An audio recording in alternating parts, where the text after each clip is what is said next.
Now we'll talk about the difference between the seated shoulder press and a standing shoulder press. So why would someone do a seated version versus a standing version? A standing version, you have to work on engaging your core a little bit more, and it's a great way to build balance as you're lifting over your head. So in that respect, it's a little bit quote unquote more sport specific, because when you're playing sports, you're always having to use your feet and core to balance everything. It also helps you get further back because you can kind of extend your hips forward to counterbalance. So that's one benefit. The drawback is you can't go super heavy, or if you have lower back problems like Yuji Nishida might have in this video, it is restricting and you might not want to take that risk. So my guess is that he's doing the seated version to not overwork his lower back, especially if he's doing a lower and upper body workout in one session. So this is a great way to compensate for some of those. And also when you're doing a seated version of the shoulder press, you can lift heavier because when you're sitting, you're taking away the stabilizing component, so your core and legs don't have to work on balancing your body as you're lifting.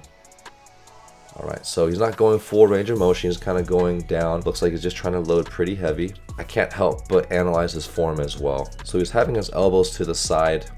Now, if you're really trying to develop shoulder mobility, like if that's your main function, it's okay to have your shoulders out.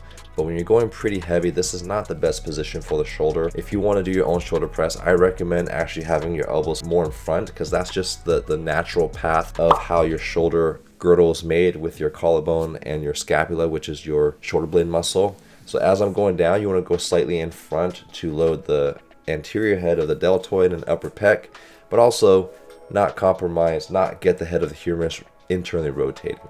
And then you can go up and behind your head here. But for him, he's not going all the way down, so it's okay for him to keep his elbows out. And he's got a nice stable stance with his feet, so he doesn't have to shake around too much here.